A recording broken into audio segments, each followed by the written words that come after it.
Probarlo. Sin más, pasamos entonces a la siguiente parte del taller. Nos acompañan José Pedro Aranda Díaz y Carlos Sánchez Oliva. Ambos son bomberos y trabajan en Madrid. Nos van a hablar sobre los cancerígenos en el colectivo de bomberos. José Pedro es licenciado en odontología, con un máster en odontología preventiva y desde el año 2012 trabaja como bombero especialista en Madrid. Por su parte, Carlos Sánchez es arquitecto técnico e ingeniero en edificación, con un máster en técnicas y sistemas de la edificación y estructuras de la edificación. Es especialista en coordinación, seguridad y salud en obras de construcción y trabaja como bombero también en Madrid. Y como os comentaba, pues nos van a hablar de cancerígenos en el colectivo de bomberos. Van a hacer una comunicación conjunta, van a ir hablando un ratito uno, un ratito otro. Y bueno, pues sin más, les dejo ya a ellos.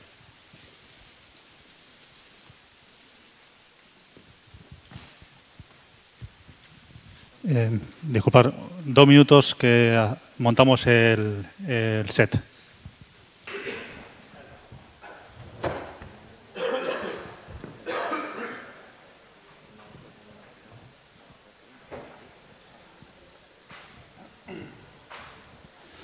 Bueno, buenos días a todos y todas. Gracias por el interés mostrado en esta jornada, esta media jornada de esta aula. Gracias a los ponentes anteriores, muy interesante la herramienta. La verdad es que yo la voy a transmitir a mi servicio, a ver si hay posibilidad. Lo único que quizás había que también contemplar algunas de las cosas que vamos a decir hoy aquí. Desde nuestro punto de vista sería interesante. ¿Por qué los bomberos mueren antes? Es un título que capta la atención, llama la atención, ¿no? ¿Será verdad? ¿Cómo es posible? Un colectivo especialmente dedicado a una actividad que se le presupone mejores condiciones físicas, mejores hábitos, ¿no? Para poder mantenerse bien para esa profesión. Bueno, pues vamos a dar algunas cifras para ver si eso es así, si eso es cierto, ¿no? Esa otra imagen que tenemos aquí, pues lo primero que vamos a enlazar es esa dualidad de esa incidencia de enfermedades profesionales en comparación con los accidentes laborales. Hace un escasos minutos estamos en la sala de al lado y justamente se hablaba de esa falta de reconocimiento que tenemos especialmente en este país, que si redondeamos la tasa de incidencia de cánceres laborales en España, ese 0,04% por cada 100.000 habitantes, si redondeamos es cero. O sea, que en España nadie muere a consecuencia del trabajo por cáncer laboral. Es surrealista, porque desde luego no estamos a la punta, no somos el top 10 de prevención de riesgos laborales en Europa, desde luego. Con lo cual hay un ocultamiento, una invisibilidad de los muertos por cáncer laboral en este país. Pues en ese ámbito laboral estamos nosotros. Y en ese ámbito laboral hay muchos bomberos que están muriendo por enfermedades relacionadas con su puesto de trabajo. Con lo cual valga esta ponencia, esta jornada, primero como homenaje a los caídos y muertos, sobre todo por enfermedades que se podían haber evitado en su inmensa mayoría. Comparación entre accidentes laborales y enfermedades profesionales. Bueno, pues ese dibujito que nos preparó un compañero de Comunidad de Madrid, bombero, que se le da bien el tema de dibujar. Ese es a nivel laboral en España, a nivel laboral, donde estamos incluidos los bomberos. Esa es la incidencia de muertes por una u otra causa. En la punta de la construcción, antes de venirse abajo la burbuja inmobiliaria, pues no llegamos a 1.000 muertos, que ya es una cifra dramática. 967 muertos tuvimos en esa punta. Ya hemos llegado a bajar a 500 y pico y ahora otra vez estamos subiendo, estamos en esos 600 muertes al año que aparecen por ahí. Bueno, pues en comparación con eso, entre 7.000 a 10.000 muertes en España se producen por enfermedades relacionadas con el puesto de trabajo, factores de trabajo, y de esos entre 4.000 a 5.000 muertes por cáncer laboral. Estos son estimaciones que también en la sala de al lado se comentaban. La más conocida, la de Dolipeto. Estos son datos de España. Por eso hablaba de esos entre 4.000 a 5.000 muertos en España por cáncer laboral. Con lo cual, tengamos presente que la mayor incidencia de muertos también en bomberos es por cáncer laboral. Y ahora bien, ¿quién ha hablado y quién ha puesto en correlación bomberos y cancerígenos? Pues la IRC. Además de catalogar sustancias, de vez en cuando también investigan y catalogan, clasifican algunas profesiones. Pues en el año 2006, aparte de pintores y algunas otras profesiones, también catalogaron la de bomberos. Con la evidencia que había hasta ese año, que eso es importante tenerlo en cuenta, por alguna cosa que vamos a comentar más adelante, con la evidencia que había hasta ese año 2006, nos clasificaron el tercer escalón. Si hay más evidencias, primer escalón, número 1, si no el 2A, si no el 2B, bueno, pues nos pusieron el tercer escalón. ¿Por qué? Porque vieron un aumento significativo de 3 tipos de cáncer en los bomberos. Cáncer testicular y de próstata, los urológicos, y el cáncer, el linfoma de No-Hodgkins. Además, evidenciaron, pusieron de relieve lo que en verdad ya se sabe que hay en los incendios. Además de las sustancias tóxicas que puedes inhalar y puedes morir prácticamente en cuanto la estás inhalando durante pocos segundos, clorhídrico, sulfídrico, acroleína, además, todo eso que tenemos tan presente en los incendios, pero es que además tenemos sustancias cancerígenas. Cancerígenas tipo 1. El amianto está entre ellas, pero es que además tenemos el arsénico, los formaldehídos. Preguntaba en la sala aquí al lado al ponente que hablaba sobre los formaldehídos. ¿En el CARES estamos recogidos los bomberos como expuestos a formaldehído? No me sabía responder. Creo que no estamos. Y somos bastantes bomberos en Europa. Benceno, benzopriano, el hollín. Es que actualmente esos desollinadores que contraían cáncer de escroto allá por el 1700 y pico, y si Percival Pot evidenció que debido al hollín esos niños que se metían por las chimeneas contraían cáncer, esa enfermedad, pues hoy en día los desollinadores actuales somos los bomberos y las bomberas. Porque esto no hace distinción de sexos. Sobre el título de la ponencia, ¿de verdad morimos antes? Bueno, pues datos que tenemos a día de hoy. De un estudio muy potente hecho por Pukala y otros investigadores, Pukala es un epidemiólogo, a nivel de países escandinavos, da envidia poder ver que pueden echar 45 años para atrás y con datos fiables saber que sus bomberos de media mueren 8 años antes que el resto de la población.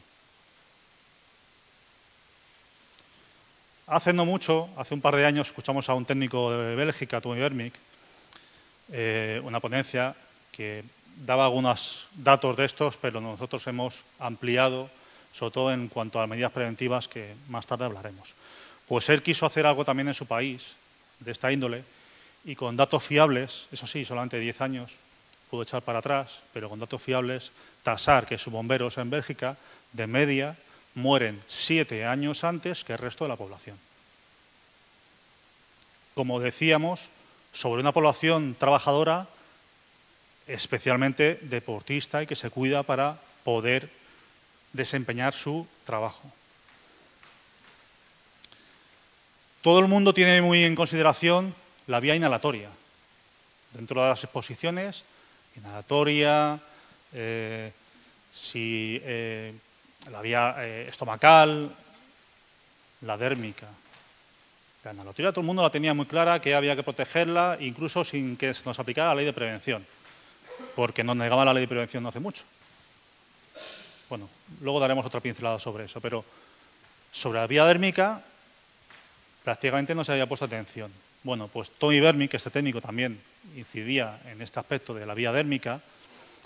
Pues a raíz de esa información de Tomi Vermick y un pequeño estudio que hicieron con bomberos en Amberes, pues también a nivel de Estados Unidos hicieron una simulación de penetración de partículas del humo dentro de nuestros trajes, porque se está evidenciando que los trajes no están pensados para ese otro riesgo que no habíamos considerado de cancerígenos y exposición vía dérmica. Y esto es una simulación con polvo de sílice. Más que nada porque tiene la facilidad que con un TD fluorescente detectas muy fácilmente izquierdas antes de entrar a la simulación, derecha después de salir de la simulación. Claro, tope gama equipado, equipo de fuego, equipo de respiración. Bien, pues después de salir de la simulación, la zona que tiene una entrada considerable de contaminantes es la zona que no va protegida con la careta del equipo de respiración. La zona del verdugo es un elemento que ni siquiera tiene una membrana que sí que tiene, por ejemplo, el traje de fuego, ¿no? El chaquetón. Pues ahí hay una entrada considerable de contaminantes a la piel. El solape del chaquetón, como te lo cierres, también el solape del chaquetón con los guantes es una entrada de contaminantes, pero la entrada más considerable es la zona de la entrepierna y de las pantorrillas. Eso es así porque ahí el humo ni siquiera tiene que atravesar ningún tejido. Lo único que tenemos ahí es un simple solape, con más o menos algunas arrugas, pero es un simple solape entre la bota y el cubrepantalón de fuego. Con lo cual es una vía de entrada directa del humo a nuestra piel. ¿Y por qué decía que la piel hay que considerarla? Y tenerla muy, muy presente, además de la respiratoria. Bueno, pues no hace mucho tuvimos una mesa técnica en Bruselas, a colación de los cancerígenos, a colación de los bomberos, en los cuales pues estaba Pucala, ya estaban otros técnicos, otros investigadores, pues entre ellas estaba la doctora Anna Steck, que es la referente a nivel químico de Reino Unido. Bueno, pues me quedé con un dato que a mí no tenía hasta ese momento, que es por cada 5 grados de incremento que experimenta nuestra piel, aumenta un 400% la absorción de contaminantes. Ahora tiremos de calculadora y pensemos qué incremento de temperatura experimenta nuestra piel en un incendio. Datos, podríamos ofrecer muchos más a nivel internacional. El estudio de Tommy Emmerich es muy interesante, ¿no? De penetración de partículas y lo que se veía a nivel de sangre, de orina, incluso con experimentos muy sencillos, ¿no? Pero bueno, en España hay una cosa muy interesante que se publicó en 2016. El Instituto Nacional de Medicina del Trabajo, Carlos III, junto con la Unidad Docente de Medicina de Asturias y de Comunidad de Madrid, pues hicieron una revisión bibliográfica con 3 objetivos. 3 objetivos muy concretos. Uno es el de la exposición, demostrar si es así, y otros 2 objetivos eran sobre 2 tipos de cánceres muy concretos, el prostático y el testicular. El resto de cánceres, en esos objetivos, en esa metodología científica, no los consideraron, ¿vale? Entonces, y sobre todo, uno de los aspectos para desechar artículos o investigaciones fue los más recientes. Tomaron como referencia, sobre todo, desde el año 2006 en adelante. 2006, por eso indicaba lo de la IRC y ese 2B que nos catalogaron como posiblemente cancerígenos. Bien, pues 310 artículos y revisarlos, al final se quedaron con 20 que cumplían esa metodología y esos 3 objetivos. Conclusiones. Las atmósferas de los incendios son múltiples, variadas, pero son tóxicas todas. Es cierto que depende, pues por ejemplo, de lo que se esté quemando, de la ventilación, o sea, de las condiciones del incendio. Depende para tener una sustancia más o menos que de otra respecto a otro incendio. Pero el perfil toxicológico es el mismo, siempre se repite. Siempre tiene sustancias tóxicas y cancerígenas en todos los incendios, incluso en incendios de vegetación. Porque también comentábamos en la sala de al lado hace un momentito que un incendio de vegetación también tienes presente formaldehído. Tóxicos y cancerígenos que están sobradamente demostrados que están en los incendios: hidrocarburos aromáticos policíclicos, componentes orgánicos volátiles, los COPs, que o bien son inhalados o bien pasan a través de la piel. O sea que el traje se ha demostrado que no es válido para ese riesgo de cancerígenos, ese riesgo de humo, de penetración hasta la piel. Y midiendo tóxicos y metabolitos en aliento y en orina, se ve que hay una contaminación sistémica de los bomberos y las bomberas. Pese a usar equipo de respiración. Esto quiere decir que, aunque te quitases el equipo de respiración, la contaminación que tienes en tu organismo, medida en sangre, orina y demás, no se explica aún sin ir sin equipo de respiración. Con lo cual, por eso digo que la vía dérmica es tan importante. Y luego, sobre el otro objetivo, sobre las otras dos conclusiones importantes de esa revisión bibliográfica, sí que vieron un aumento significativamente estadístico de aumento de cáncer prostático y testicular. Más del prostático, pero sobre los dos lo evidenciaron. ¿Y qué pasa con las bomberas? Porque también nos gusta referirnos a nuestras compañeras, pues es cierto que los estudios que hay hasta el día de hoy están sobre muestras masculinizadas, con lo cual pues están también más ocultos aún esos daños sobre ellas. Pero sí que existen evidencias sobre el aumento del cáncer de seno de mama, por ejemplo, con algunas ciertas sustancias que estamos hablando, con el benceno o los formaldehídos. Y vuelvo a traer esta pantalla, porque el amianto lo tenía puesto más aún en grande que el resto. ¿Vale? ¿Qué pasa con el amianto? Bueno, pues si están ocultos y ni siquiera están evaluados los riesgos por exposición a cancerígenos en bomberos, pues con el amianto estamos igual. Y mucha gente cuando digo esto se sorprende. ¿Cómo es posible que en España hoy en día haya trabajadores expuestos a amianto que ni siquiera lo tengan en su evaluación de riesgos? Pues los bomberos y las bomberas somos de esos trabajadores. Este caso de la Generalitat, sentencia judicial con informe de inspección de trabajo, en el cual evidenciaba que los bomberos, como no puede ser de otra manera, en sus intervenciones pueden estar expuestos a amianto. Entras a un incendio donde una vivienda tiene amianto, parece lógico, ¿no?, que va a estar expuesto. Bueno, pues tiene que llegar a sentencias judiciales para reconocerlo. Y claro, llegan protocolos de la Generalitat, pero no es por prevención, es por reacción. Todo lo que estamos consiguiendo en bomberos prácticamente es por denuncia y requerimiento de inspección de trabajo. Esta es la realidad a día de hoy en España. No se hace prevención en bomberos, se hace reacción.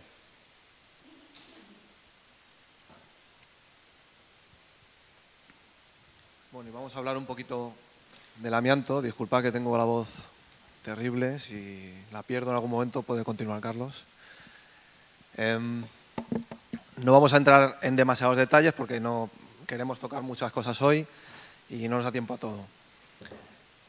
El amianto, en su composición, son haces de fibras que se subdividen a su vez en muchas fibras, fibras cada vez más pequeñas, microscópicas, que inhalamos, tan pequeñas que podemos inhalar y que se terminan alojando en nuestros pulmones, en nuestros alveolos, y que por las características que tienen, que la palabra asbestos viene del griego y quiere decir indestructible, pues se alojan en el interior de nuestro organismo lucha contra ellas como un objeto extraño que no es capaz de eliminar y se produce alrededor de estas fibras inflamación, fibrosis, etcétera, que da lugar pues a todas estas enfermedades que más o menos conocemos, ¿no?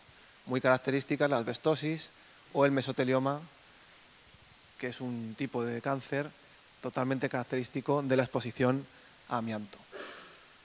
Enfermedades que aparecen, como ocurre con el resto de tipos de cáncer también en general, con un periodo de latencia muy prolongado, de décadas, lo cual obviamente dificulta bastante el establecimiento de esa relación causa-efecto y el reconocimiento de estas enfermedades como enfermedades profesionales. Y tenemos el amianto en general en dos formatos. Uno sería en formato friable. Friable quiere decir que en su estado sólido normal, con la presión de la mano, se irían eliminando, se irían apareciendo o dispersando estas fibras. Y tenemos aquí un terrón de azúcar para simular ese estado friable del amianto. Parece inocuo, no suelta fibras así de primeras, pero en cuanto lo manipulo, en cuanto está en presencia en el ambiente, nos rozamos, etcétera, pues se va desmenuzando y proyecta esas fibras al ambiente en el que nos encontremos. Y luego tenemos el estado no friable. No friable es amianto mezclado con otros productos. El friable también puede estar mezclado con algún producto. Y el ejemplo típico del no friable, que muy habitual y muy extensamente utilizado, serían las placas de fibrocemento, por ejemplo, ¿no? Para que nos entendamos. Si en el estado friable, como puede ser un amianto proyectado como revestimiento de aislamiento acústico o térmico, tenemos hasta un 85% de amianto, en el no friable normalmente en una placa de fibrocemento, por ejemplo, tendríamos un 20% de amianto, el resto de otros productos. Y esto, que es un paquete de azúcar, podría ser amianto no friable. Así, envasado, mezclado con otras cosas, está estable, si no lo tocamos, si no está expuesto a su deterioro, está contenido, está controlado, no suelta fibras, pero se rompe su continente, se deteriora, se ve afectado por el fuego, se cae en un derrumbe, lo pisamos en una intervención y se convierte en friable. Por eso decimos que el no friable puede ser muy friable. No es friable en sus condiciones normales, pero se convierte en friable a veces con relativa facilidad en el entorno en el que nosotros nos lo podemos encontrar, un entorno industrial. En una sala como esta, que podría ser una pequeña nave industrial en la que podemos intervenir, un taller mecánico, por ejemplo, ¿no? Una sola placa de fibrocemento no friable tiene aproximadamente 2 kilos de amianto, que es lo que hemos representado con el azúcar aquí derramado. Es decir, ese amianto no friable pasa a ser friable, miles de millones de fibras de amianto que tienen una capacidad de dispersión que podrían llenar la sala y que podríamos inhalar, como estáis inhalando, y ya percibís, esa simulación de amianto disperso que es el ambientador que hemos utilizado. Y en función del trabajo que estemos realizando, así será el volumen de aire inspirado y el número de fibras de amianto que inspiramos. De manera que cuando estamos haciendo un trabajo costoso, penoso, en el que la inspiración, el volumen y la frecuencia respiratoria aumentan, inhalamos mucho más aire, muchas más y potencialmente muchas más fibras de amianto. Y como ya ha apuntado Carlos, como se ha dicho en la sala de al lado hace un ratito, las enfermedades laborales, el cáncer laboral, está completamente infrarreconocido. Tenemos cifras en países de nuestro alrededor, como Francia o Reino Unido, donde se están reconociendo anualmente miles de casos de mesotelioma, por ejemplo, que hemos dicho antes que es muy característico de la exposición a amianto, y en España tenemos apenas una veintena de casos anuales reconocidos. Y obviamente no es que no existan en España estos casos, es que por desgracia no se están reconociendo, con todas las implicaciones que eso tiene. Esta gráfica ya he visto una muy parecida en uno de los póster ahora en el descanso de esta mañana. Representa las toneladas de amianto importadas en el Reino Unido y, como podéis observar, la segunda curva, que es clavada a la primera, son los casos de mesotelioma que van apareciendo. Sigue la misma curva, tiene una proporcionalidad clarísima con respecto al amianto importado e instalado, y lo único que hay es un decalaje, un periodo de latencia de varias décadas, que es lo que hemos dicho que ocurre con la exposición al amianto y con la aparición posterior de sus enfermedades relacionadas con esta exposición. En España, como tenemos ese infrarreconocimiento de las enfermedades de amianto, pues no tenemos una gráfica actual que se parezca, pero lo esperable es exactamente lo mismo, España tiene su gráfica de importación, que se parece mucho a esta. Esta es la importación en España de amianto, que hemos importado hasta 2,5 millones de toneladas de amianto, de las cuales cerca de 2 millones de toneladas siguen todavía instaladas hoy. Entre los años 1960 y 2001, todas las construcciones son susceptibles de tener amianto, casi todas tienen amianto en alguna de sus múltiples fórmulas. El amianto, como he dicho antes, tiene unas características estupendas que han hecho que se utilice en más de 3.000 aplicaciones diferentes, así que podemos ir a una nave industrial, como decía antes, y tener un tejado de fibrocemento, conducciones también de fibrocemento que tienen amianto, revestimientos de aislamiento acústico o térmico con amianto y un largo etcétera de aplicaciones en las que todas ellas puede haber amianto. Toda construcción que nos encontremos que se realizó en estas fechas o que se hizo una reforma importante en esas fechas son susceptibles de tener amianto y eso es nuestro entorno laboral diario.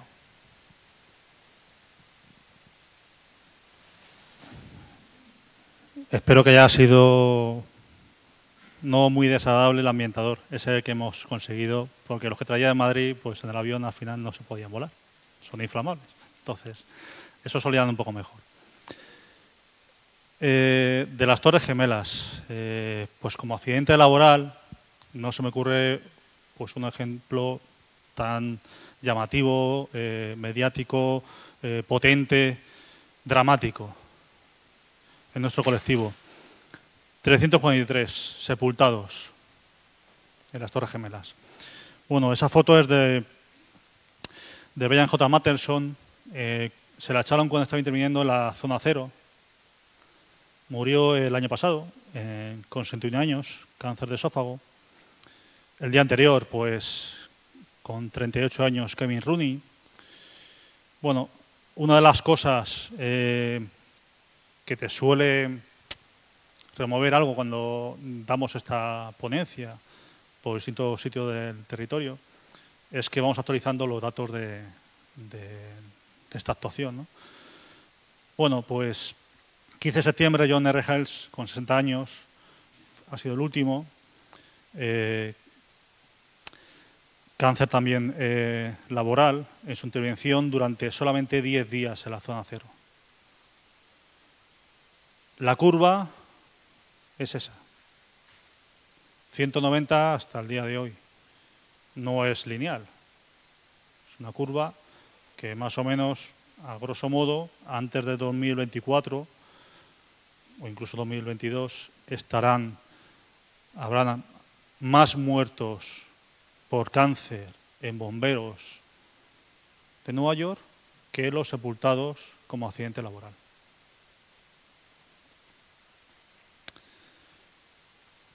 Bueno, hasta aquí la cara de susto, que muchas veces solemos decir a los bomberos, lo sentimos o vais a llegar a la mitad con un mal cuerpo considerable, ¿vale?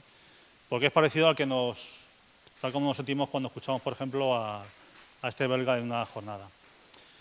Lo que sí que hemos hecho, comisiones obreras, es ampliar esa información de evidencias científicas, por supuesto, pero incidir en medidas y pautas que están a nuestra mano, a nuestra disposición, incluso con la situación dantesa que hablamos de que las administraciones todavía no se han puesto a funcionar y a rodar en estos riesgos. Os invito a que os quedéis con esa imagen de ese bombero. Es un bombero del Ayuntamiento de Madrid, ¿vale?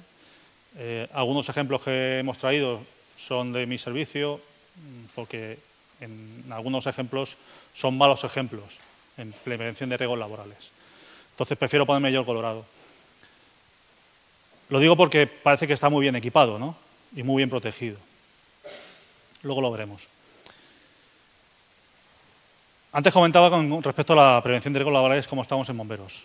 Bueno, pues a alguien le sabrá o le habrá llegado, ¿no? Esto de que es que en actividades, ¿no?, de protección civil y demás, pues había artículo 3.2, falsa exclusión de bomberos. Bueno, esa película de ciencia ficción, que lo que implica es que a día de hoy estamos en el año cero de aplicación de la ley de prevención en bomberos y bomberas.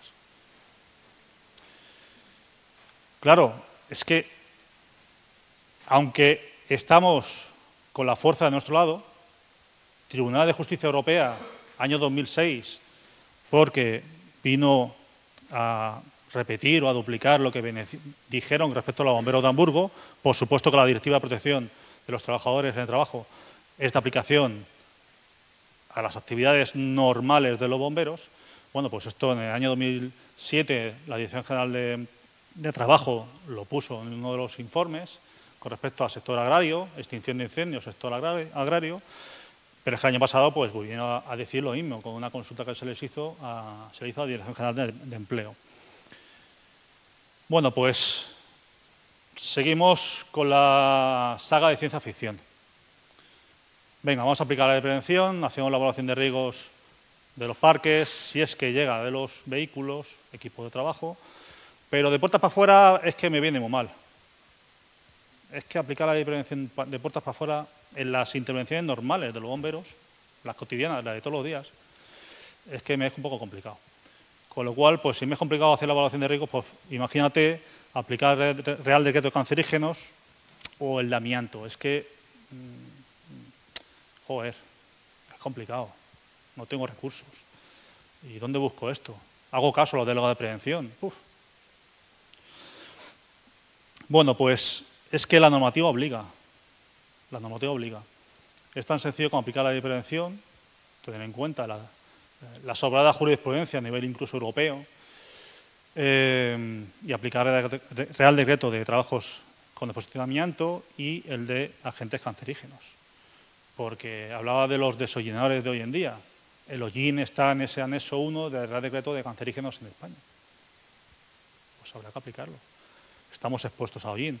Y el reglamento europeo, pues por ejemplo el benceno, benzopreno, butanino 3, formaldehído, S1A, 1B es similar a lo que hace la IRC. Si hay mayor evidencias científicas, les pone el número 1 o 1B, y si hay menos, pues el escalón va bajando. Pues 1A o 1B a nivel europeo está tasado como cancerígeno, está normativamente referenciado como cancerígeno, con lo cual es obligado a aplicar normativas de protección contra agentes cancerígenos o el amianto, por ejemplo. Y recordemos que el valor límite, esa palabra maravillosa para las sustancias químicas, en cancerígenos no es un valor límite, ni siquiera hay que considerarla como de seguridad. Y eso no lo digo yo, eso lo dice la propia normativa. No existe valor, por pequeño que sea, con sustancias cancerígenas que no pueda desarrollar un cáncer en el trabajador o trabajadora. No existe. Con lo cual, ¿a qué estamos obligados? Pues lo que hablábamos, la evaluación de riesgos. No podemos decir que no. No es que me viene mal la evaluación de riesgos de intervenciones. ¿Cómo voy a ir yo a, por ejemplo, salimos a la puerta de aquí, de este edificio, la farola, que es que amenaza a caer? Bueno, pues viene una empresa externa y tiene evaluado el puesto de trabajo, el equipo de trabajo, el procedimiento, cómo lo realiza y cómo no lo realiza. Ahora, va bomberos, ahí va. Es que me viene mal. Es que van con traje de bomberos. Bueno, pues el traje de bomberos no hace a nadie Superman. Somos trabajadores. Bueno, pues respecto al amianto es muy sencillo. Que es que algunos responsables tienen dudas. ¿Qué hacemos? Bueno, pues plan general de trabajo con amianto. Puede ser que el programable puede ser que no sea el adecuado para nuestras actividades, pero el de no programables sí o sí estamos obligados, porque viene de una evaluación de riesgos obligada de esa exposición. Eso trae consigo una formación y una vigilancia específica de la salud. Y quizás así visibilizamos los casos, porque a día de hoy seguimos sin tener todo esto.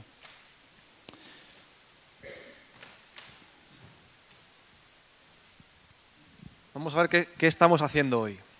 Cómo funcionamos hoy en día los cuerpos de bomberos y los trabajadores. Tenemos nuestras intervenciones, que simplificamos aquí diciendo incendios. Este es el origen de estos contaminantes. Este es el origen de estas sustancias cancerígenas. A los incendios nos enfrentamos con nuestros EPIs y equipos, que inevitablemente se contaminan cuando nos exponemos a ese escenario con esos contaminantes. Pero es que después de contaminados, nos montamos contaminados en el camión. Contaminamos el camión. Con nuestros EPIs y equipos contaminados y nuestro camión contaminado, nos vamos al parque y contaminamos el parque. Con un poco de suerte, o mala suerte, nos llevamos contaminantes a casa, porque todavía nos llevamos algunas prendas a casa para lavar, a veces. No en todos los sitios, pero en algunos seguimos haciéndolo. Y de nuevo, con nuestros EPIs y equipos contaminados, nos montamos en nuestro camión contaminado y vamos a la siguiente intervención, donde a veces no hay incendio, pero llevamos nuestros contaminantes a casa de alguien a quien vamos a socorrer, o a un accidente de tráfico, donde llegamos y transferimos esos contaminantes a terceros. También a terceros que vienen al parque, o bien otros trabajadores que se encuentran expuestos a sustancias cancerígenas sin que a priori su trabajo debiera suponerles esa exposición, o gente que viene de visita. ¿Cuántas veces no vienen a visita colegios o familiares que subimos en nuestros camiones para que vean el camión por dentro, o que ponemos un casco o un chaquetón? Bueno, pues esta es la situación de descontrol que tenemos hoy en día y que repetimos y repetimos cíclicamente. Y no decimos ya en cuanto a qué hacemos con esos contaminantes y dónde van. Bueno, esto todavía, vamos, que estamos sin resolver este ciclo que tenemos aquí de contaminación cruzada, pues no digamos ya qué hacemos con los contaminantes cuando en el parque o fuera del parque hacemos algo con ellos y los dispersamos aún más.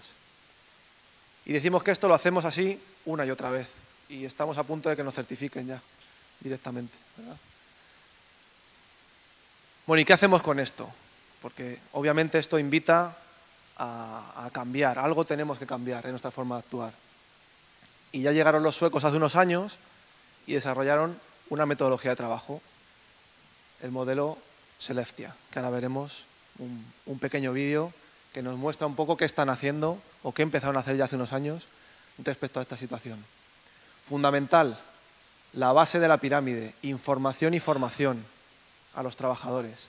Si no conocemos los riesgos, difícilmente vamos a actuar en consecuencia. Sobre esta información y formación, divulgación de todo esto, se sustenta procedimentar el trabajo para poder trabajar seguro conforme a esa información. Y lo último, no menos importante, pero que se soporta en lo anterior, son los EPIs y los equipos. No vale solo con descontaminar. Descontaminar es una de las cosas que tenemos que hacer, pero no es la única solución. Como no es la única solución, tener EPIs y equipos estupendos. Hay tres grandes grupos de acciones que giran en torno a ese ciclo que hemos dicho de contaminación cruzada. Por un lado, protegernos adecuadamente, insistiremos en esto. No son solo cosas nuevas que tenemos que hacer que no hacíamos, es que algunas de las que tenemos a nuestra mano tal vez no las hagamos bien. Acciones encaminadas al aislamiento de aquello que se contamina y su posterior descontaminación. Y repetimos, no vale solo con descontaminar. Y esta es la rutina a la que deberíamos aspirar. Tenemos de nuevo el incendio o las intervenciones. No siempre es el incendio, ¿no? Hay intervenciones con amianto que no hay incendio presente. Pero digamos incendio de manera genérica. El origen de los contaminantes, nuestros EPIs y equipos se contaminan, esto es inevitable. Ahora estos EPIs y equipos, para que no sigan contaminando, hay que aislarlos, contener esos contaminantes. De manera que nuestro camión pueda seguir siendo un espacio libre de contaminantes, un espacio limpio. Y así lo sea también nuestro parque. Y no nos llevemos contaminantes a casa. Los EPIs y equipos contaminados, ya sea en el parque o con el sistema que hayamos encontrado, serán descontaminados y volverán a pasar a su estado original de limpieza y descontaminación, y podremos de nuevo iniciar nuestra siguiente intervención en una situación diferente, con un parque que no está contaminado, con unos equipos que no están contaminados y en un camión que no está contaminado. Los EPIs y equipos contaminados, reutilizados en sucesivas ocasiones, nos contaminan a nosotros. Eso hay muchos estudios, no nos hemos extendido en todos los estudios que hay porque hay mucho y la charla de hoy tenía que ser un poquito más breve. Y también aspiramos a que en algún momento controlemos esos residuos. Porque hablaba antes Carlos, bomberos parece que es una cosa tan especial que ya no somos ni trabajadores ni se nos aplica la normativa que se aplica a todo el mundo. Se aplica con las especificidades que la propia Ley de Prevención de Riesgos Laborales te marca. En cuanto estás haciendo una evaluación de los riesgos específicos del puesto de trabajo, pues esa es la especificidad de las medidas a tomar también. Pero es que esto en cualquier otra empresa que maneje alguna sustancia cancerígena, tóxica o contaminante, en general, se maneja sabiendo a dónde van esos contaminantes, ¿no? ¿Vamos al vídeo, Carlos? ¿Pero has tocado aposta?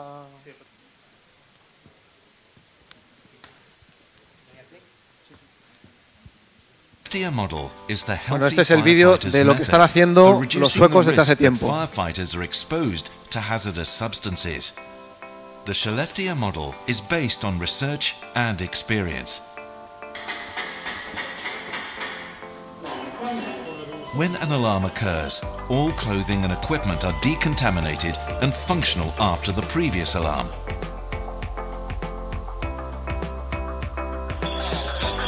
The vehicle cabin is clean and free from contaminated material. Vehicle placement at the site is important in minimizing contamination. The commander should always use correct safety equipment when the site is being examined. Doors and shutters on vehicles should be closed when not in use. Even with external extinguishing, it is important to have close-fitting clothing, just as it is with indoor extinguishing and BA firefighting. Even personnel who only temporarily are near the fire or who perform tasks at a distance from the fire should have protection for respiration and skin exposures. Choose a suitable filter mask. Personnel involved in follow-up extinguishing, monitoring and/or investigation should have access to respiratory and skin protection, such as close-fitted clothing and a filter mask.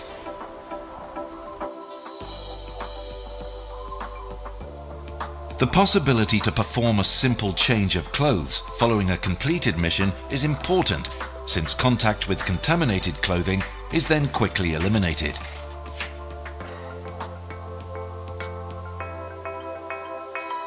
Since all protective clothing is individually packed with all accessories, everything can immediately be used again if the necessity should arise on the return trip to the station. All contaminated equipment is encapsulated prior to the return trip. Systematically encapsulating contaminated equipment protects the passenger cabin of the vehicle from hazardous substances. Thus, the cabin of the fire engine is a clean environment.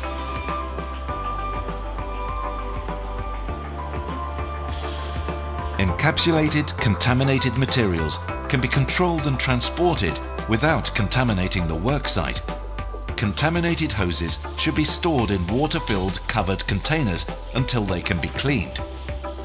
All decontamination takes place in a separate locale from that used for other laundry. The room or rooms used for decontamination should include a ventilation system that generates negative pressure to prevent contaminated air from escaping the room. Turnout jacket and pants should be unpacked and prepared for laundering in a controlled manner.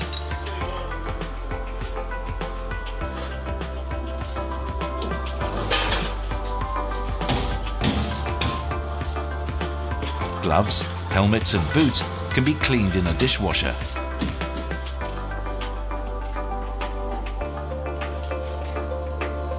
Drying cabinets are used to keep the process quick and gentle.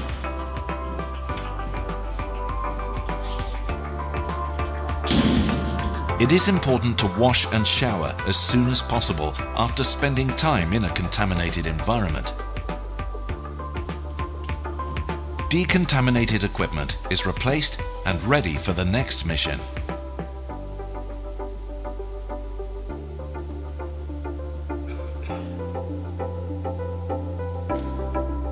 Bueno, pues esto que están haciendo los suecos desde hace tiempo, muchas de estas cosas se hace ya en muchos sitios, en Europa, en muchos países están avanzando en esto bastante. Nosotros aquí estamos lejos, por desgracia todavía, de esta situación. Y está basado en esos tres pilares. Protegerse adecuadamente con lo que tienes, con lo que evolucionen los EPIs, que seguro que evolucionarán. Aislar lo contaminado y luego descontaminar, para intentar romper ese circuito de contaminación totalmente descontrolada que tenemos hasta ahora. Y nosotros, como ya llevamos un tiempo tratando este tema, ya le vemos un montón de pegas a lo que hacen. Peguitas, ¿no? Pero bueno, que es mejorable. Y aquí vemos pues otros bomberos de Ámsterdam haciendo su aislamiento in situ de los EPIs después de una intervención. Bomberos americanos haciendo una descontaminación grosera que llaman. Bueno, en Estados Unidos también es que tienen normativas un poco distintas. Esto, por ejemplo, con amianto o con el control de los contaminantes, pues la verdad es que choca bastante y no nos convence del todo, ¿no? Pero bueno, está todo el mundo moviéndose, intentando mejorar lo que claramente es una situación bastante mala en la que llevamos pues décadas y décadas funcionando como sabíamos, ¿no? Pero que ahora mismo contrasta bastante con lo que debería ser, ¿no? Bueno, pues ¿qué es lo fundamental? Lo primero, la voluntad. La voluntad por parte de los responsables de las administraciones, los servicios de bomberos, consorcios, diputaciones, la voluntad, porque si no es un muro que nos tenemos que estrellar. Y cuando salgamos rebotados iremos a inspección de trabajo y requerimiento y denuncia y sentencias y muertes y sufrimiento de los trabajadores y trabajadoras. No hay otro escenario posible, o sí lo hay. Voluntad, evaluación de los riesgos, que los servicios de prevención, por ejemplo, Ayuntamiento de Alicante, es uno de los casos que pongo de ejemplo positivo, no como el mío, Ayuntamiento de Madrid, que se niegan a evaluar los riesgos por posición de amianto, cancerígenos. En cambio, Ayuntamiento de Alicante, en el Comité de Salud, son los que lideran la prevención en Ayuntamiento de Alicante. Los técnicos de prevención, en conjunción con los delegados de prevención, han aprobado un procedimiento de protección contra agentes cancerígenos. Pero claro, los eufemismos no ayudan al éxito de la misión. Hablar de agentes químicos no ayuda a que el trabajador se conciencie sobre el riesgo de exposición a cancerígenos y amianto. Con lo cual es importante las palabras. O, por ejemplo, Comunidad de Madrid, Bomberos Comunidad de Madrid, delegado de prevención, o sea, representantes sindicales, conjunción con la corporación, han conformado un grupo de trabajo donde han hecho un decálogo. Un decálogo que son conscientes que no todos los pasos los podemos abordar a día de hoy, pero muchos de ellos sí. Y el primero, de luego, informar y concienciar a los trabajadores. Humo de motores diésel, son cancerígenos, algo se puede hacer. Sobre los equipos que tienen, que se limpien con el mismo sistema que tienen actualmente. Y el problema, después del siniestro, cuando ya no quedan vidas que salvar, o quizás sí, quedan las nuestras y las de nuestros compañeros y compañeras, pues el problema de quitarte el traje, quitarte la contaminación in situ, representa 4 minutos.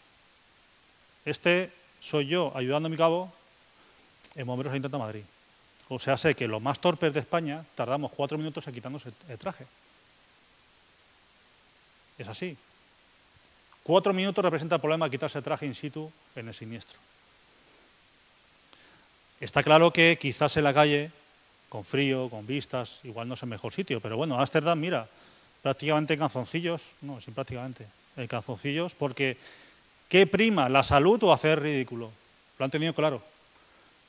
Tenían unas bolsas de basura, las que han encontrado de primeras, ya las tecnificarán, como los suecos. Pero de momento han ido a por ello.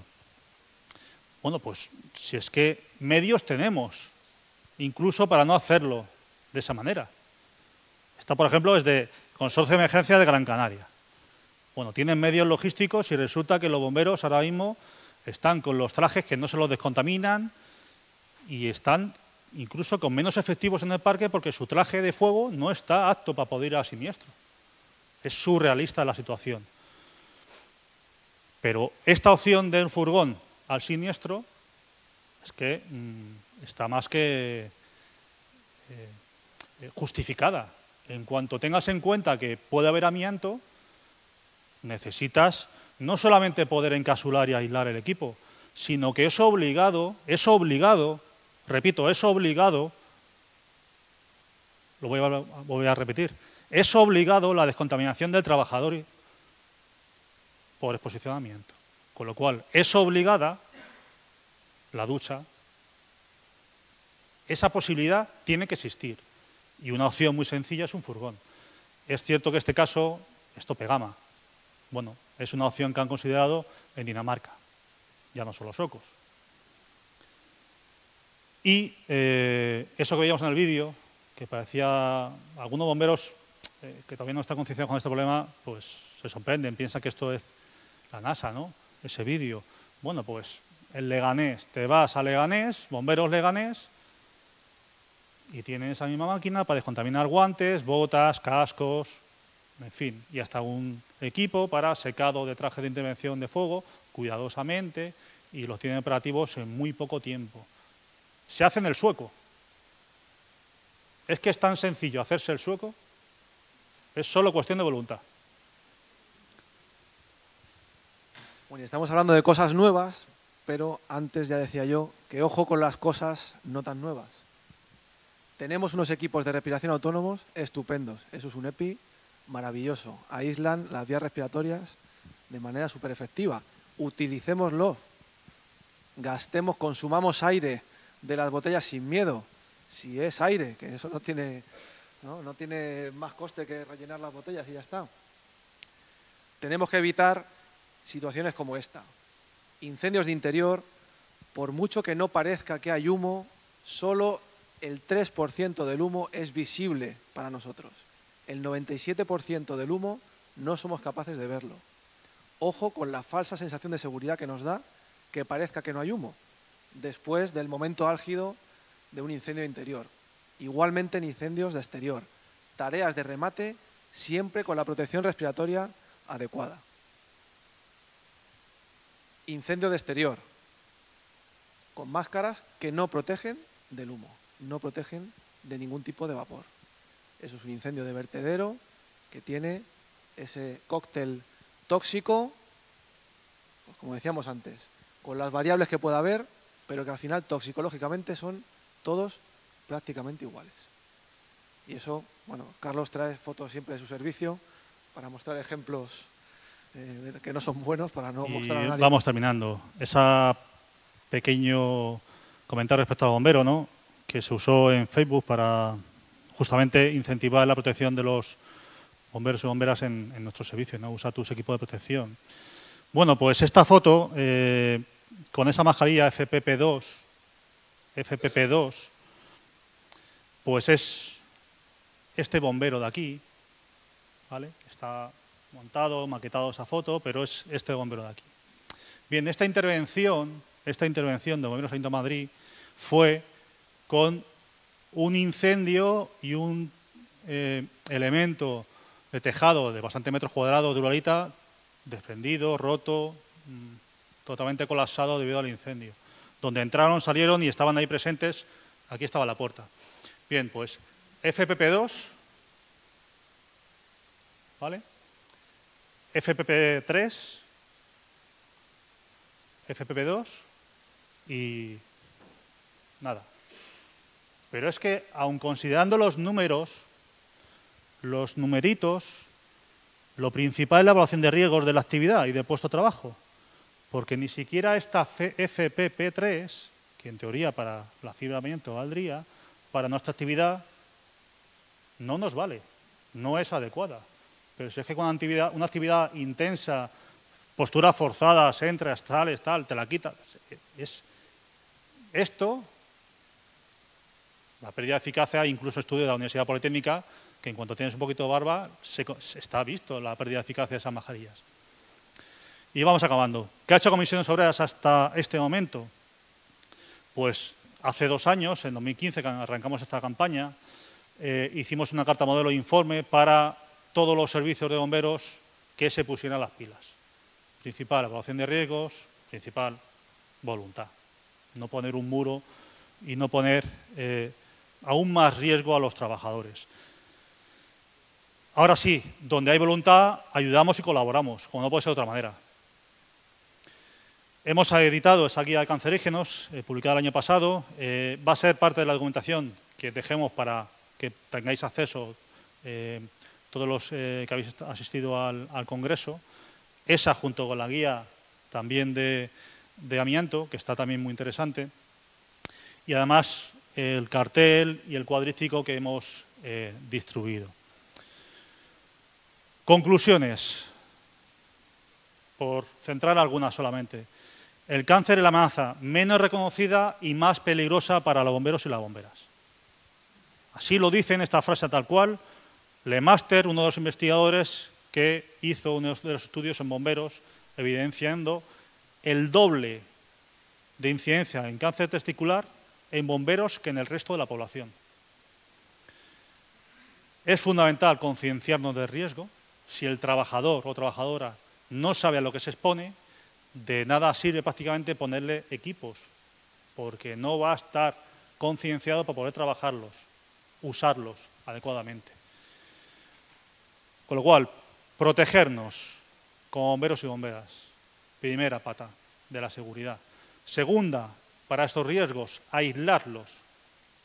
Y tercera, porque no solo con descontaminar se resuelve el problema, descontaminar. Son varias acciones necesarias y todas obligadas, porque las administraciones tienen la responsabilidad. Todos los jefes de los servicios de los bomberos, todos los responsables de diputaciones que tengan consorcios, todos los técnicos de prevención, echándoles una mano, porque los cánceres profesionales son prevenibles. Todo lo que es gestión en bomberos, procedimientos, equipos, todo eso es prevenible. Aunque es verdad que muchas cosas dependen del bombero. Por eso insistimos, esa base de la pirámide es fundamental. Y muchas gracias por la asistencia.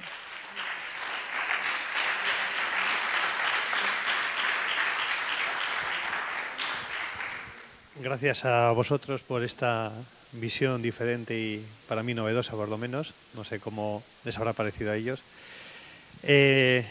Bueno, dejamos un espacio abierto ahora para preguntas. No sé si alguien quiere hacer alguna cuestión a José Pedro o a Carlos.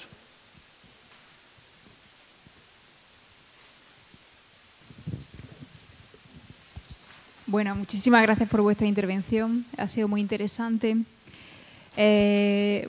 Nosotros, bueno, pertenecemos al Ayuntamiento de Granada y nos preocupan mucho pues todos los riesgos y todas las enfermedades que se puedan derivar del trabajo. Y estamos también, bueno, con el tema también de la descontaminación de los equipos de trabajo, pues viendo cómo podemos instaurar ese tipo de maquinaria, ¿no? Con respecto a quién se encargaría de la descontaminación de los equipos, no sé si vosotros pertenecéis al Ayuntamiento de Madrid. ¿Quién se está encargando de esa descontaminación de los equipos? Yo soy del Ayuntamiento de Madrid y José Pedro, Comunidad de Madrid. En mi caso, en mi servicio, es una empresa, está externalizado, esa gestión es mantenimiento, reparación y descontaminación o limpieza, comprende las dos cosas. De los trajes de fuego faltaban elementos, que era una de las discrepancias con nuestro jefe de bomberos. Se negaba, por ejemplo, a limpiar hace unos años la ropa ligera de intervención en incendios forestales, por ejemplo. Pero, por ejemplo, nuestros equipos de respiración es un personal propio en actividades de segunda actividad, ¿no? Pues, por edad o por algún problema, pues están en esas tareas, ¿no? O por voluntarios, ¿no? Con lo cual, la gestión de esos equipos de respiración, que son equipos muy costosos, se hace muy bien porque están bien formados por una empresa, no es por hacer publicidad de Drager en este caso, podría ser cualquiera, pero bueno, y es inmediato, es un elemento que necesitas tenerlo durante 24 horas porque te puedes tener siniestros sin necesidad de más aire también por la noche, con lo cual, bajo mi punto de vista, esa gestión de descontaminación, no sé si hay un modelo mejor o peor. Lo que sí que es cierto que el personal que lo realice tiene que estar bien formado y disponer de los medios necesarios. O sea, una lavadora casera en un parque de bomberos para descontaminar trajes de fuego, pues no es porque incluso el fabricante te dice que de esa manera no es lo más óptimo, ¿vale? Pero ¿cuál es el sistema mejor? Va a depender un poco de la realidad de cada servicio. Si tienes personal propio que puedes formar, o sea, les puedes cualificar y son competentes para realizar esas tareas, sería una buena opción. Los tendrías disponibles de forma más rápida. Porque uno de los problemas que nos hemos dado cuenta con nuestra empresa es que tardaba mucho en venir los trajes de ese lavado o mantenimiento, con lo cual nos exigía tener un stock de reposición muy grande.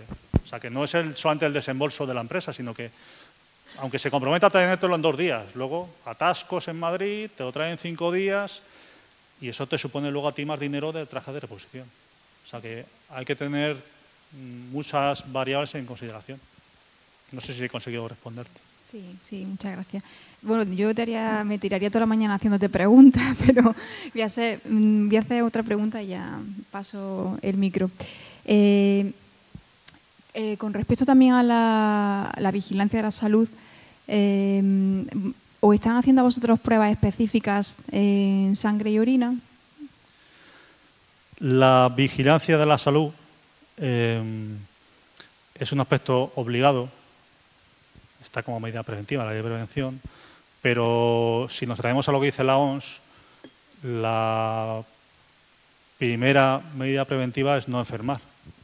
Dentro del nivel de protección hay que focalizar el esfuerzo en no enfermar. Lo digo porque si contemplas una vigilancia de salud y ni siquiera tienes evaluado el riesgo, la cosa cojea mucho. La vigilancia de salud tiene que ser específica para los riesgos a los cuales estás expuesto. Si estás expuesto a cancerígenos, tendrás que hacer una vigilancia de salud específica para cancerígenos. El amianto, por ejemplo, está muy tasado. Está muy tasado, esas pruebas. Pero no solamente son pruebas.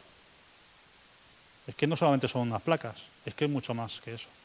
Y en cuanto a análisis, unos u otros, pues eso casi es más un plano médico. Es decir, hay ciertas pruebas que te pueden indicar o detectar precozmente un cáncer, pero no todos los cánceres, ni mucho menos, es más, la mayoría son difícilmente detectables de una forma precoz. Con lo cual, volcar los esfuerzos en una vigilancia de salud es obligado, hay que hacerlo, pero los esfuerzos están en otro lado, está en no enfermar. No sé si... Bueno, a medias. A medias. Es que es muy concreta. De todas formas, tenéis en la documentación, en las guías, el contacto, también hay en el cuadrístico, a través de la coordinadora estatal, el último de los correos que tenéis ahí en el cuadrístico, o si no, los compañeros de aquí de Euskadi, de los que sois de aquí, podéis contactar y podéis hacernos todas las consultas. De hecho, hemos ido algunas veces a algunos comités de salud y salud, como Alicante, que nos han invitado y nos han escuchado a colaborar para implementar procedimientos o medidas preventivas. O sea que esa opción siempre podrá estar. Me encanta la predisposición. Muchas gracias. Muchas gracias.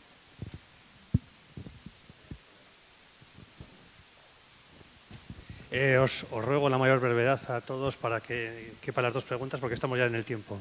Bueno, muchas gracias por vuestra intervención. Os voy a hacer una pregunta doméstica. Me refiero al uso de estufas de pellets o estufas de leña o las chimeneas clásicas que puede haber en un montón de viviendas. Por los comentarios que habéis hecho, ¿creéis de alguna forma que esto puede representar algún problema para la salud pública? la utilización habitual dentro de los hogares de este tipo de estructuras. Os digo porque, bueno, no sé. Pero no acabo de... Si ¿Es tienes una opinión personal o no sé si es una pregunta, bueno, dentro de un entorno doméstico, pero aprovechando vuestro conocimiento, ¿no? Se me escapa un poquito de... Es más casi medioambiental, ¿no? Esa cuestión. Dentro de... O sea, es un producto de la combustión. Al final no deja de ser un producto de la combustión. O sea que es un contaminante. Cómo está instalado, si tiene estanqueidad suficiente para que no esté generando esos humos hacia el interior de la vivienda y que no esté expuesta a la gente. Entiendo que habrá una norma, ahí ya sí que como nos salimos totalmente de nuestro tema, habrá normativa que especifique que no puede haber un paso de esos humos hacia el interior de la vivienda, tendrán que estar con un sistema de extracción, que no sé si es el tiro de la chimenea y ya está, pero efectivamente hay una mezcla de una exposición a lo mejor personal de la gente que vive en esa vivienda y además de los contaminantes que... Pero bueno, es que el uso incluso de chimeneas convencionales, ¿no? Pues habría que valorarlo. Como no es del plano laboral, no sé cómo está regulado, pero vamos, seguro que tendría que estar regulado. Yo tengo Había otra por ahí, ¿no? Sí. Una sola pregunta. ¿Con qué edad más o menos está saliendo esos cánceres entre vuestro personal y cuánto tiempo llevan trabajando como bomberos aquí en España? Como dato, si tenéis. No te he entendido la primera parte. ¿Con qué edad sale el cáncer a vosotros en vuestra profesión? Más o menos. Mira, en principio apenas hay datos al respecto. Igual que hablábamos antes que las enfermedades profesionales están silenciadas y no están reconocidas, aquí nos pasa un poco lo mismo. Es muy difícil acceder a datos estadísticos porque prácticamente no existen o están ocultos. Los únicos casos, en mi servicio, por ejemplo, que tenemos un servicio médico propio, sí que tienen datos de los casos de cáncer que han ocurrido en gente que está en activo. Pero es que se escapan todos los que no están en activo. Entonces es un dato que queda bastante flojo, digamos, ¿no? Porque todo el cáncer, toda la enfermedad postocupacional se escapa de ese radar, digamos, que en este caso tenemos con un servicio médico propio. Claro, el cáncer en concreto es un conjunto de enfermedades que tiene un periodo de latencia tan largo que la inmensa mayoría ocurren en ese periodo postocupacional, con lo cual tenemos pocos datos porque de la mayoría de los servicios no tenemos datos concretos y de aquellos donde tenemos datos pues cojean bastante, digamos, porque hay una falta de representatividad y un sesgo grande al faltar la mayor parte de los casos. El único dato es el constante goteo que tenemos en los grupos de WhatsApp de bomberos, de gente veteranos, no veteranos, tal, de, oyes, este compañero ha fallecido, cáncer, vaya, y hace 5 años que se ha jubilado, hace 2 años que se ha jubilado. Es un constante goteo, pero claro, no tienes datos, pero al igual que el resto de trabajadores de este país, estamos así. Vale, una pregunta. Mira, es que a mí me habéis dejado un poco asustado. Parece ser, según vuestra conversación, pues que parece ser que trabajáis en vuestros incendios en el 100% con relación con amianto. Digamos, en el territorio histórico de Vizcaya, pues los incendios de los bomberos, y aquí están, pues son muchos de los incendios que ocurren, pues pueden ser en bosques, en vehículos y demás. O sea, que un alto porcentaje no necesariamente se producen en escenas de amianto. Quiero decir que da un poco miedo la exposición que habéis hecho en ese sentido, quiero decir. Entonces, un poco para desdramatizar. Segunda cuestión, lo que hacéis planteamiento, pues esto es un planteamiento que tenéis que hacer en el servicio de prevención propio. O sea, quiero decir que todo lo que estáis planteando, no me parece que el foro sea este. Quiero decir que tenéis un servicio de prevención, o debéis de tenerlo, propio además. No es que porque parece que no. Está obligado que el servicio de bomberos, que a partir de un número determinado de trabajadores, tiene que tener servicio de prevención y vigilancia de la salud. Y en ello, pues tiene que aparecer esas cosas que parece que son de Suecia, pero que pueden ser de otros países. Y ya habéis citado que en Leganés pues ya hay equipos de descontaminación, pero cuando sea necesario, no siempre. Porque repito que si voy a pagar un bosque en Vizcaya, por ejemplo, digo que es lo que conozco, pues no hace falta hacer eso. O sea, quiere decir, con los equipos lavados podrían recuperarse. O sea, quiere decir que es un planteamiento que debéis de hacer necesariamente en vuestro servicio de prevención propio o ajeno, si es el caso de otros cuerpos de bomberos pequeños. Siguiente cuestión. Parece ser que hay muchos casos de cáncer. Yo he trabajado en Osalan y a lo largo de esos años que he tenido no he tenido ningún caso de bomberos que tengan cáncer. Y me corrija el servicio de prevención de la Diputación Foral de Vizcaya. Pero quiere decir que esa latencia o esa representación de cánceres en zonas testiculares, y no me acuerdo cuál es la otra, pero relacionado con ello, próstata, pues no se han dado.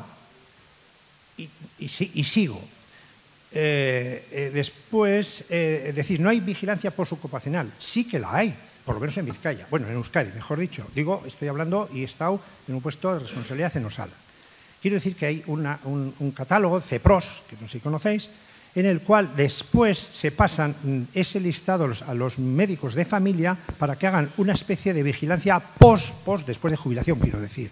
O sea, que no está tan desmadrado o descuidado el tema de cánceres. Y después ya, digamos, como una anécdota, yo creo que los cánceres que habéis puesto de 20 al año, creo que son muy pocos. Creo que en Vizcaya hasta hay más. O sea, hay muchas demandas porque aquí hay un seguimiento muy alto precisamente de los casos en los trabajadores que han trabajado, Altos Hornos, astilleros, bueno, muchas empresas que a lo largo de los años que habéis citado, pues efectivamente el amianto ha sido utilizado masivamente porque, entre otras cosas, es un producto que aguanta mucho, tiene muchas características mecánicas ante el fuego y demás muy bueno. O sea que es algo que se ha utilizado porque era lo bueno. Y quiero decir que se ha ido muchos casos y siguen habiendo.